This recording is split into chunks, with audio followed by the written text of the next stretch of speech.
Welcome to the Happy Black Woman Podcast, where we're on a mission to empower women to transform their lives through personal development and entrepreneurship. We bring you all the information, inspiration, and motivation you need to create a life of happiness, success, and freedom. Now, please welcome your host, the happy Black woman herself, Rosetta Thurman. Hello and welcome to this week's episode of the Happy Black Woman Podcast. We have had so many amazing guests, and this week is no different. Today, I'm excited to be talking with and learning from Crystal Porter, and I should say Dr. Crystal Porter, because she is the founder of Main Insights and a Ph.D., America's #1 hair scientist who knows everything about hair, especially when it comes to ethnic hair, natural hair, Black women's hair. So I know that you're going to get so much out of this conversation, so I can't wait to dig in. Welcome, Crystal. Thank you. I am so excited to be here. Wow, Yeah, I became acquainted with your website and your philosophies. I so much agree with in terms of, just making sure that you do what is good for you and actually finding that happiness within. So I'm grateful to be here. Thank you.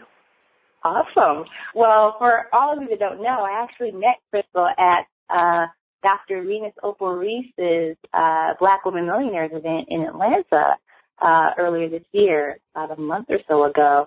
And it was just, she was sharing all this information, and she's so proficient at what she does, and she was just rattling things off, and I was like, I would love to have a conversation.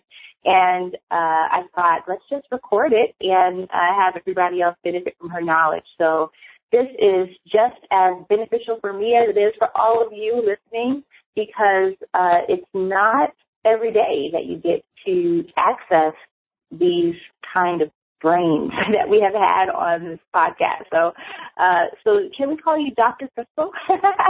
Absolutely. Okay. That's Dr. Crystal. Dr. Crystal is great. Yeah. So I don't think I've ever encountered a someone who has a PhD in all of this stuff. It's like, we go to the hairstylist, we go to somebody who knows something about hair. We've got the natural hair bloggers, and there's really no credentials around that. So it's just very cool that you have all this. So tell us a little bit about you and your company, Main Insights. How did you really develop this expertise around hair? It really fell in my lap. I truly believe that things that should happen do happen. So a lot of people ask, well, how did you know to study hair science? And the truth is, I didn't realize it was there when I was in grad school. So what I did is I have an undergraduate degree from Chicago State University. It's actually biochemistry. And I found out a semester before I was to graduate that I did not want to be a chemist. So what I decided to do was go to grad school.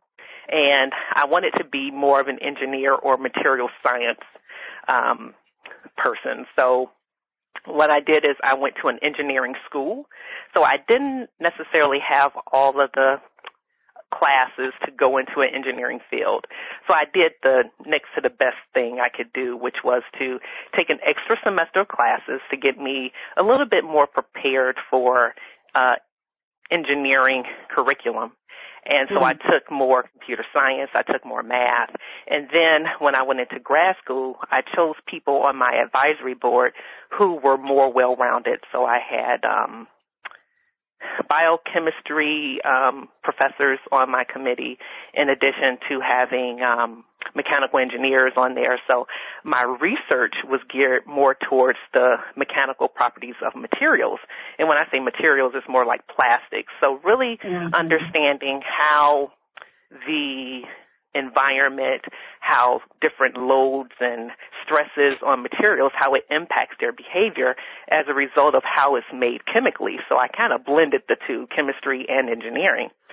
So when it was time for me to graduate, there was this company called Unilever who actually sought me out. They saw what my research was about and said, hey, have you ever thought about, instead of doing plastics, actually doing the mechanical properties of hair and understanding how the chemistries that relate to hair, how that impacts the behavior and the quality.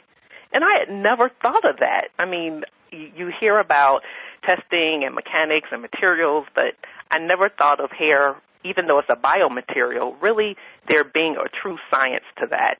So that's how I was really introduced to it. So I didn't go to school for it. It just kind of presented itself to me.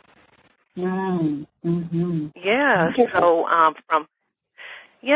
from there, what I did is there was this great opportunity at L'Oreal. They developed the L'Oreal Institute for Ethnic Hair and Skin Research. And as a Black woman, I was like, how cool would it be to really be involved in Black hair science at its infancy? Or really, there really wasn't a lot of knowledge about Black hair. So while there was years or decades of experience and different studies on Caucasian and Asian hair, with Black hair was this big void. So I ended up jumping ship and leaving Unilever and actually going to L'Oreal. And I stayed with L'Oreal for over 10 and a half years. So it was absolutely phenomenal, because what they had me do was to really go around the world to study hair from different countries, because the goal at L'Oreal was to understand what goes on in terms of the culture, or how the culture and environment and grooming habits and practices, how that influences the hair quality, so that they could then tailor their products for the specific needs of people within that country. So I was very fortunate that I developed the hair collection strategies for L'Oreal in different countries so that we can understand the hair. That is a great story. I mean, all the best stories start with people kind of falling into something. So you had all this education, but had never thought of applying it to hair. And so now you're in the hair business, as we say, and you founded your company, Main Insights. What actually made you decide to start your business, and what does Main Insights do? Right. I would always give lots of talks being in the industry, and I would always have a line of women waiting to talk to me after the talk, and their question was, what should I do with my hair? And with me being in the laboratory and knowing that there are so many variables in life that can dictate what your hair needs, I wouldn't be able to answer them. So my answer to their question would be, well, it really depends. I need more information from you so that I can tailor the advice for your specific needs. So really similar to what I was doing with L'Oreal, but on an individualized basis. So that was one thing that I saw throughout the years I was working in industry.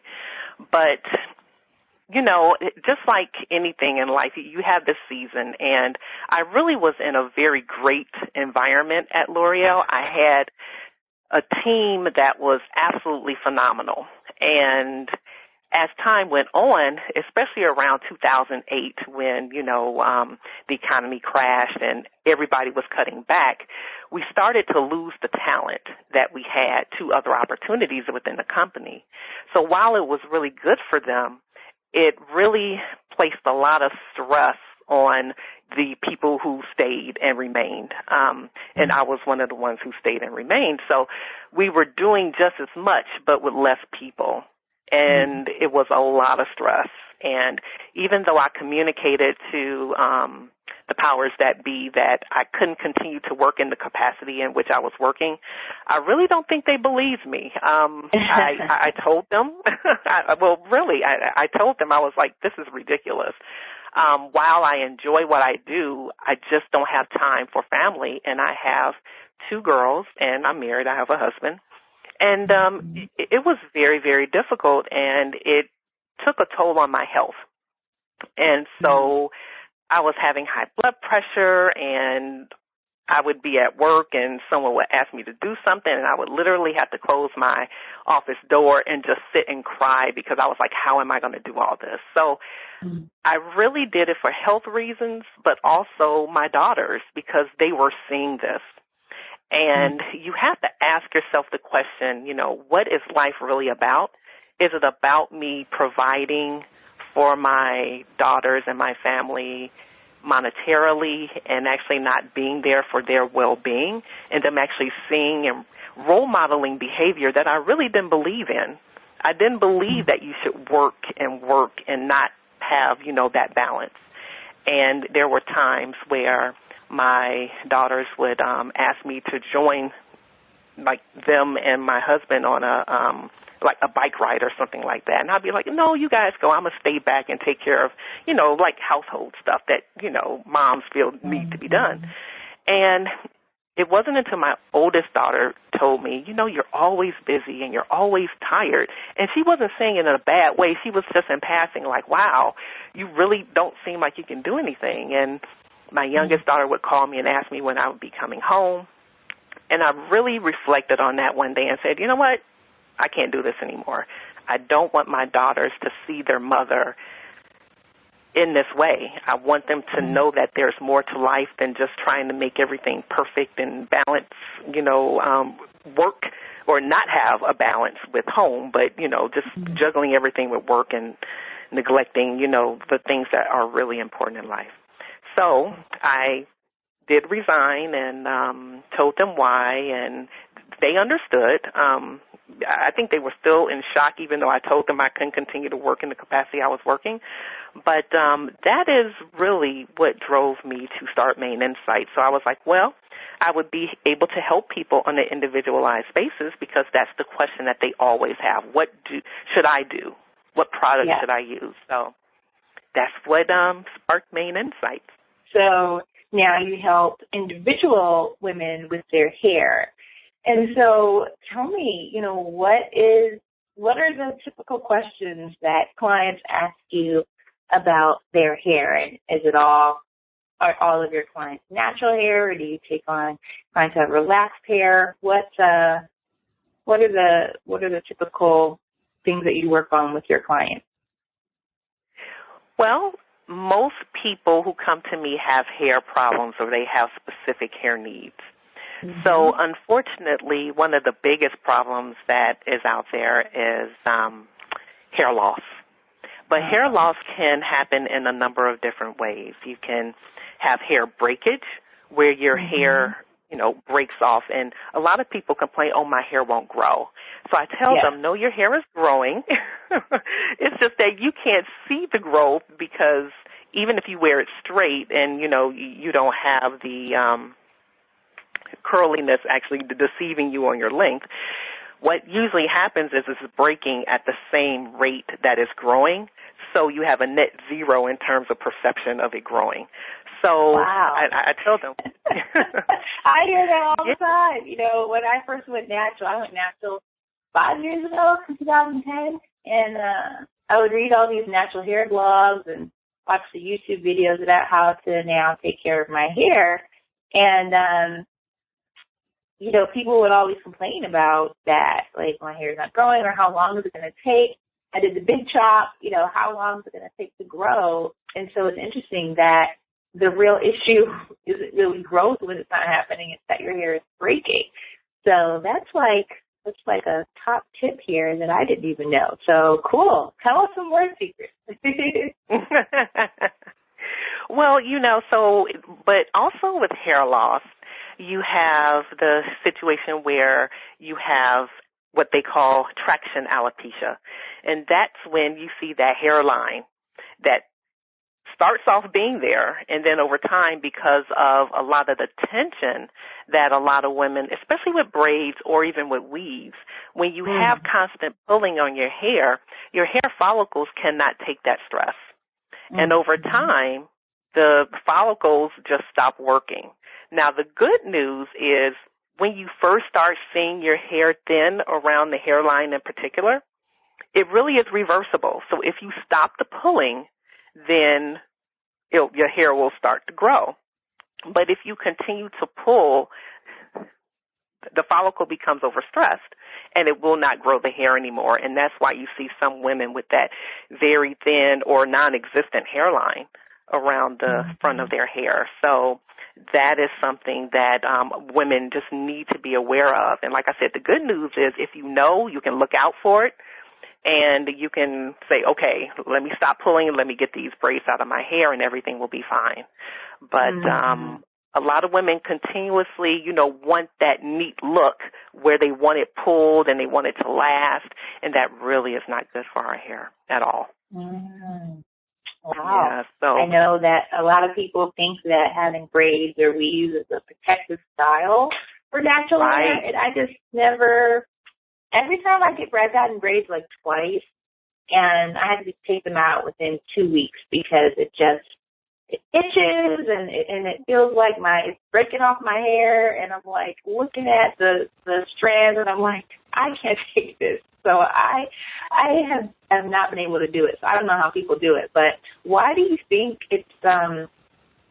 why do you think people think that braids and weaves is good for our hair to help it grow?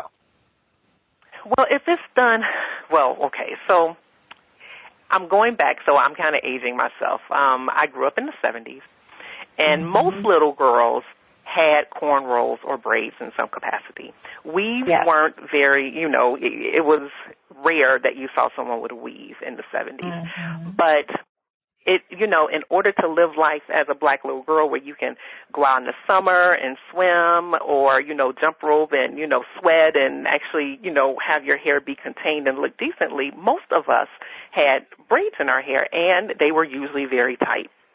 So I think it's a cultural thing. We have always grown up around, having braids. So it's something that we're comfortable with.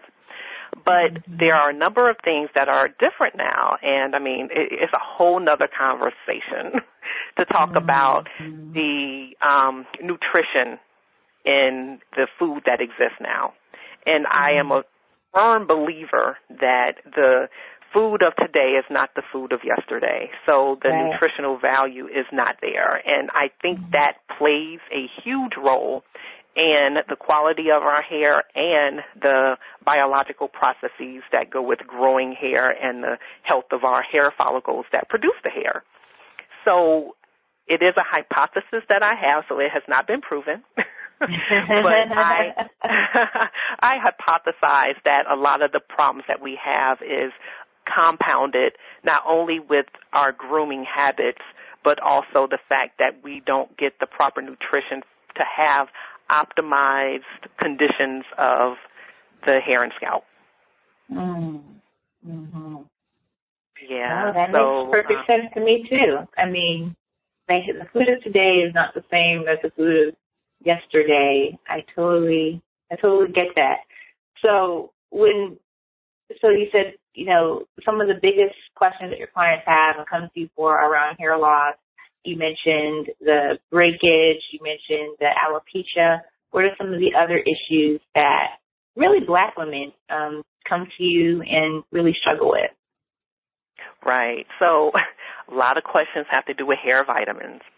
Do they really work? So I talked about nutrition just a few moments ago. So people are like, well, do hair vitamins really work?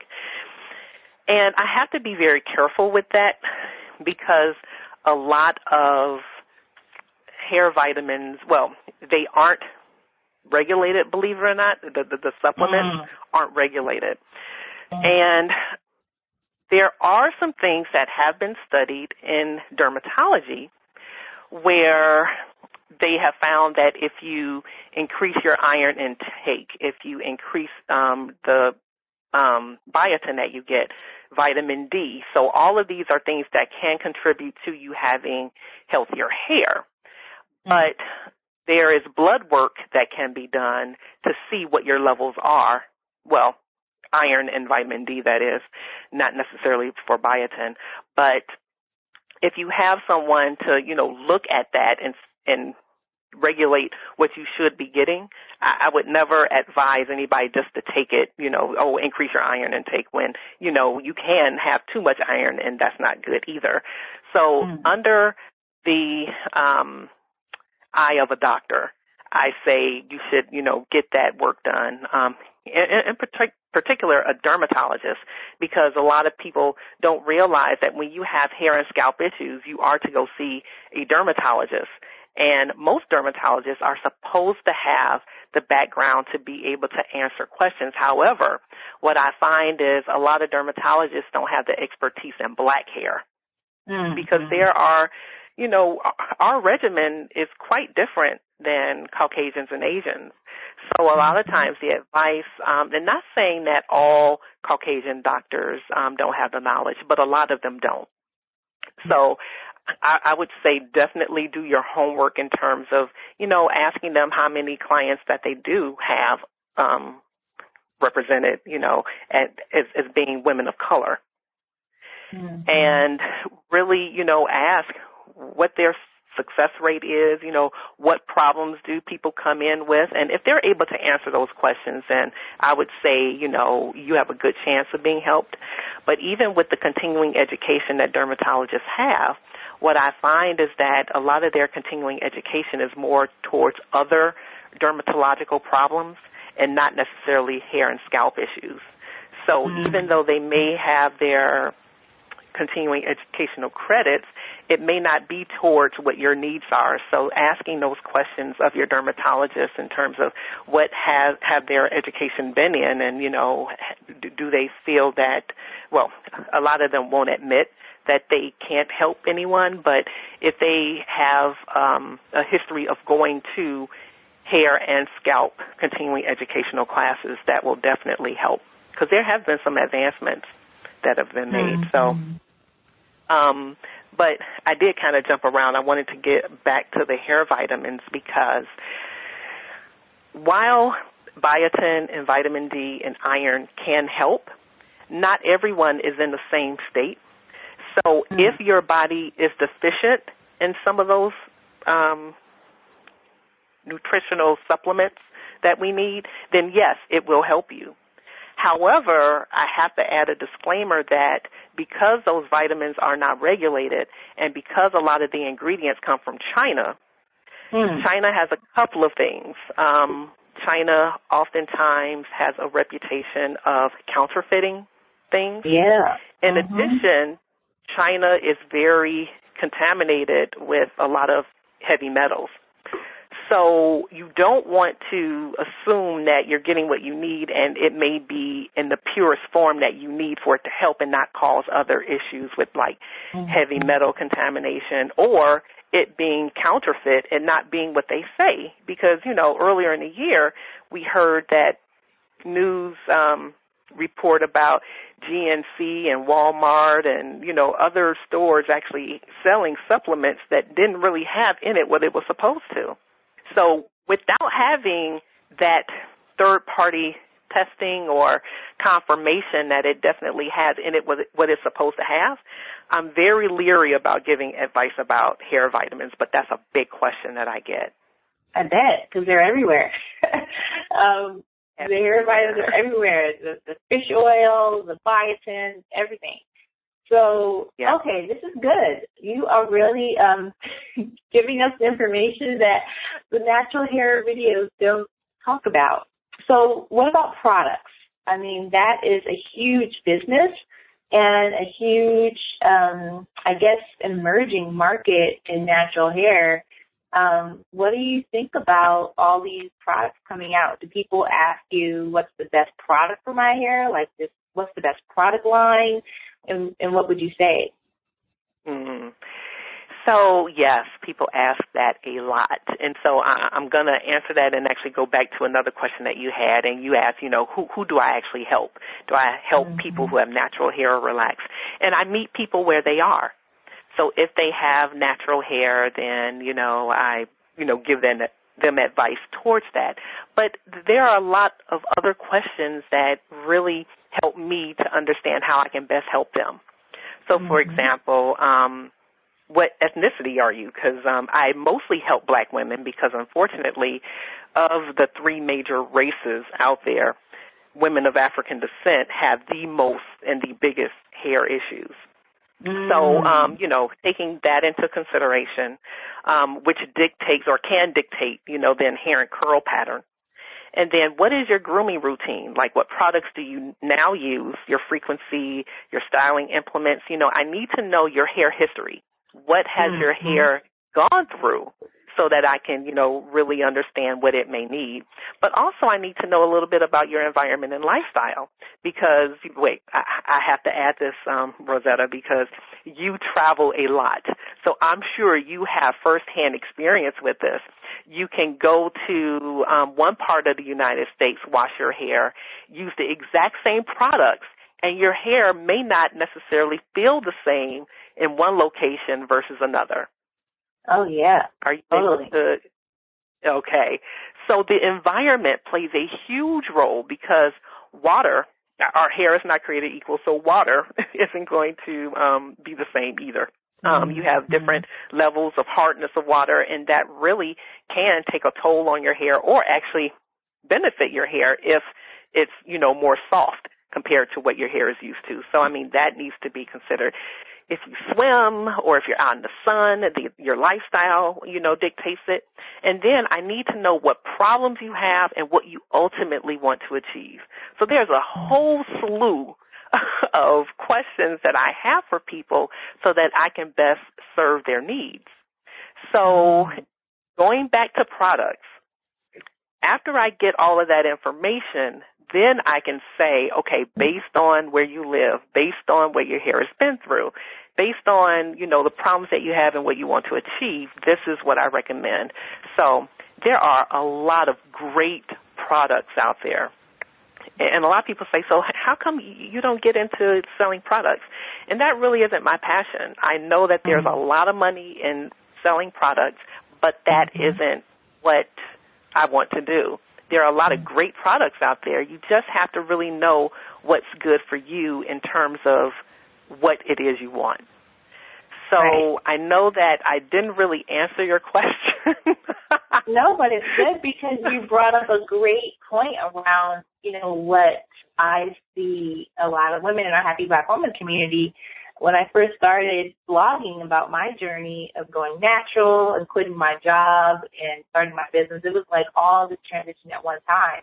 I got a lot of comments about the natural hair part of my journey and people asking about my products and my regimen. And I just realized that there's this, I don't know if it's a culture, like people seeing a woman's hair and thinking that if you use the same product she uses, then you'll be able to replicate her look. And what you just shared with us shows that is totally not the case.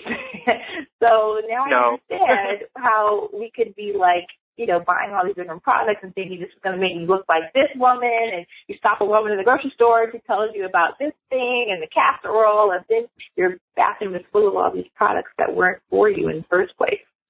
You're absolutely right. And so, I tell people, but it's interesting because I tell people this and they like, oh, yeah, you're absolutely right. But, you really do know that your hair isn't the same as your cousins or your sisters or even your mothers. There's so much that goes into it. Yeah.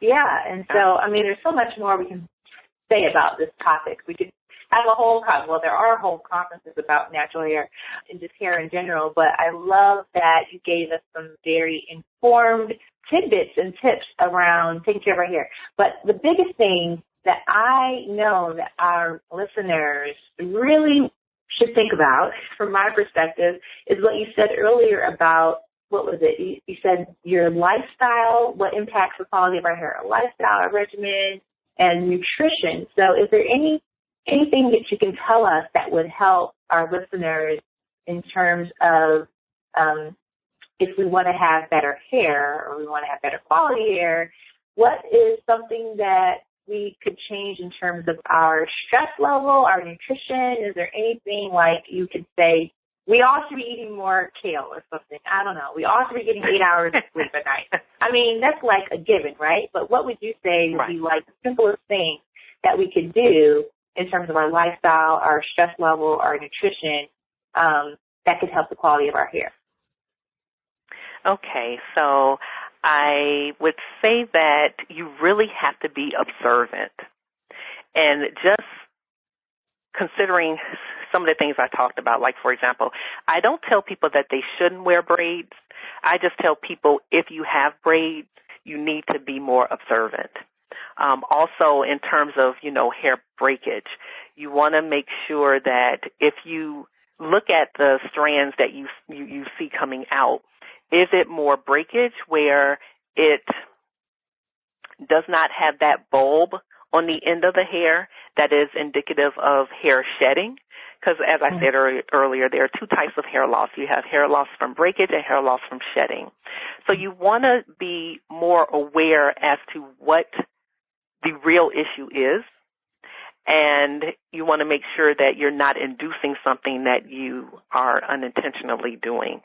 So look out for that traction alopecia, especially if you pull your hair back. Even in a ponytail, sometimes we get so immersed in wanting to have our hair, look real good and laid down and every hair is in place that you don't really realize the damage that you're doing to the follicle. So just being more observant and making sure that you do have an opportunity to reverse some of the things that can be happening, like in terms of you pulling the hair out of the follicle and traumatizing it to the point where it won't no longer grow hair. Also, what I said with the hair breakage, looking at if the hair breaking is short or if it actually has that bulb attached. Because if it has the bulb attached, that means you need to go to a qualified dermatologist. And so one other thing I want to say that I think is extremely important for your listeners to know is there is a growing field in hair expertise called trichology. And trichology is the study of disease of the hair and scalp. So there are trichologists who are experts in that. And you want to be really careful because a lot of trichologists, they sell themselves as doctors, someone who actually have an advanced degree in hair care. And while they may have more knowledge, they may not necessarily have all the tools or have the expertise to properly diagnose conditions. So if you do see hair that is shedding from the scalp, you need to see a dermatologist. And a trichologist is someone who usually still does your hair, so they have usually a styling license. You can go to a trichologist because they'll be able to understand the lingo that a dermatologist will, recommend or say you need to do, and they can help you out in the process. But just going to a trichologist alone without seeing a dermatologist, I would say avoid doing that. So I know I said a lot. Great. So what you shared was, really be observant about what's going on with our hair and being careful in the hairstyles that we choose and really checking out the people who we choose to do our hair. And so sometimes, when we go see, hairstyles we choose based on, a lot of people choose on price or proximity to their house or, somebody refers them.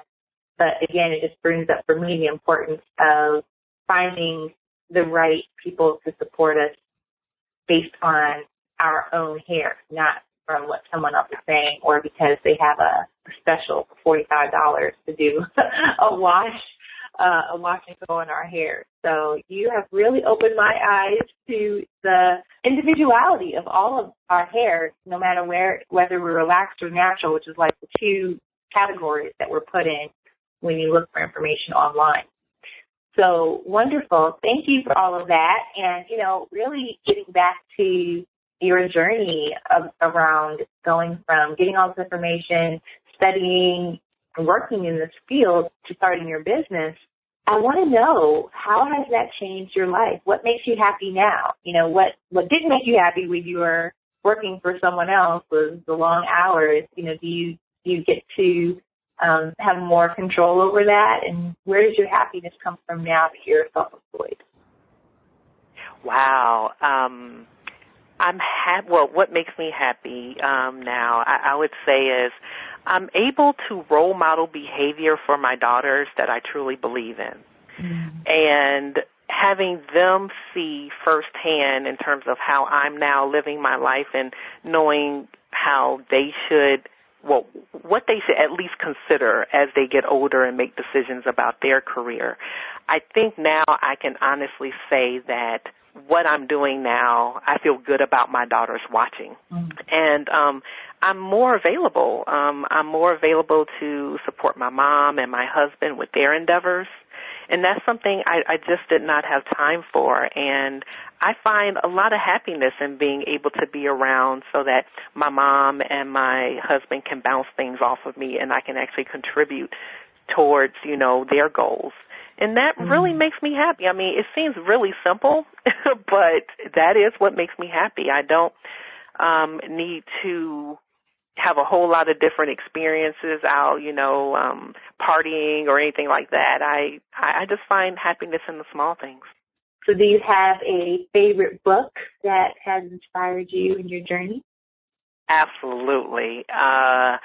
Zig Ziglar, he has a book called See You at the Top.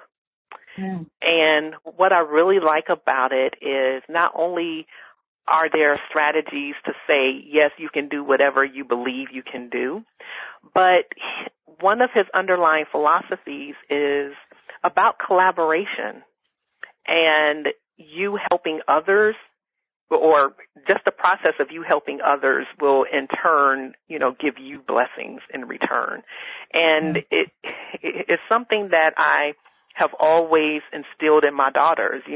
We are not put on this earth just to take and make ourselves happy. What we're put on this earth to do is to really be positive contributors to our society. And I think See You at the Top really reinforces that and is in line with my true values of living. Wonderful. I mean, I love that title, See You at the Top. See You at the Top, yes. That's great. We're going to add that to our Happy Black Woman book list. And, yeah. What I've been asking all of our guests, two last questions. Do you have a personal mantra, a motto or a saying or a quote that you live by that really helps you live your life the way you want to? What's a personal mantra or a quote that you like to live by? Well, my quote would be, don't let other people's problems become your own. And the reason why I have that as my personal mantra is because a lot of times when you are with another person and they, hear something that you didn't intend from, if you say something and it gets misconstrued and they have a problem, you have to make sure that you can separate yourself from, okay, this is something that wasn't intended, but here's how someone took it, address that issue, and then move on. Don't get mad because someone is a human being and may have, human tendencies to get mad or say things that aren't nice or kind. You can address the problem immediately and then move on. Do not let other people's problems become your own. So I live by that, and a lot of times it can be misunderstood as I don't care, but I do care. It's just that there are other valuable things to do in life for other than to give attention to the negative aspects of life, if that makes sense. So that's my mantra. That's a great one. Don't let other people's problems become your own. Yes. I love it. Yeah. And then, what would be a quick tip that you would give to the women in our Happy Black Woman community who are thinking about quitting their job and starting a business doing what they love like you did? Wow. I was really spoiled at L'Oreal when things were at its prime because I came from an environment where we all helped one another. So it was very usual for us to stay late to help other people meet deadlines for their own projects.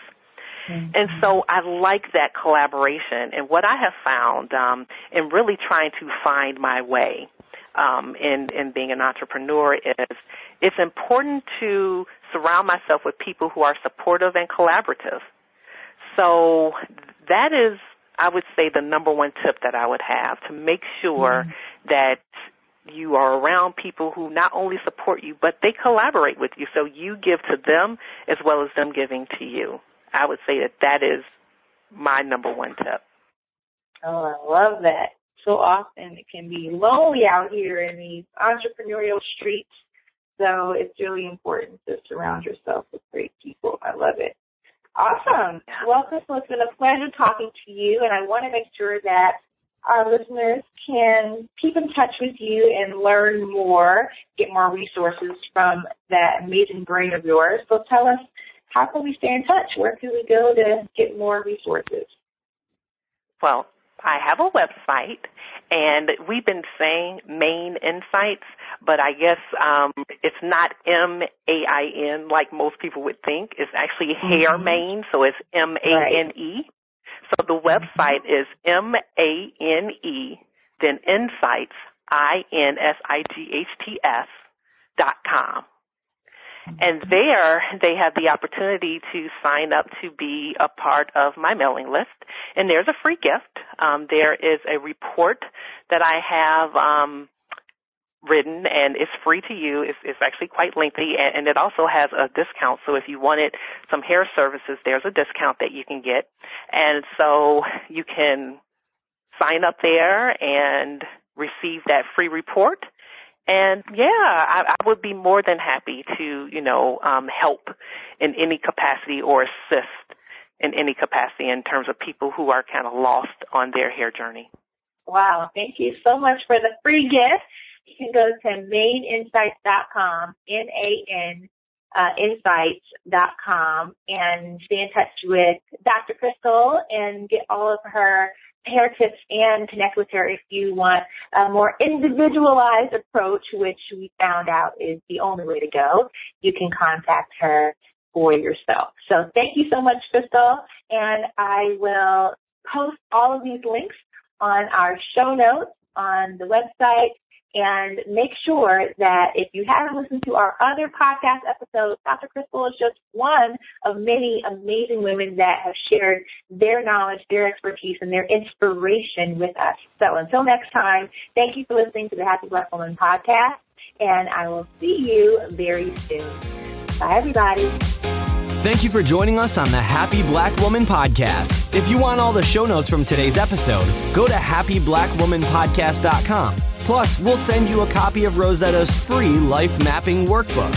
We look forward to empowering you next time, and until then, do something this week that makes you happy.